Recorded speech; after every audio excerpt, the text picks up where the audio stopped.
السلام علیکم ورحمۃ اللہ وبرکاتہ۔ حدیث پاک کی قسمیں علماء کرام فرماتے ہیں، 3 قسمیں ہیں: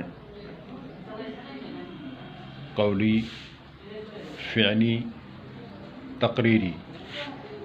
قولی اسے کہتے ہیں جس حدیث کو آقا کریم علیہ الصلاۃ والسلام نے اپنی زبان مبارک سے حکم دیا ہو، فرمایا ہو۔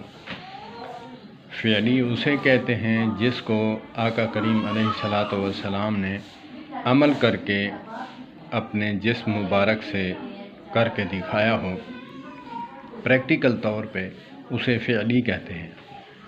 اور تقریری اسے کہتے ہیں کہ تقرر، جہاں آپ کوئی عمل دیکھیں کسی صحابی کا تو آپ خاموشی اختیار فرمائیں، اس کا مطلب ہے آپ نے پسند فرمایا ہے، یہ بھی سنت کے درجے میں آتی ہے۔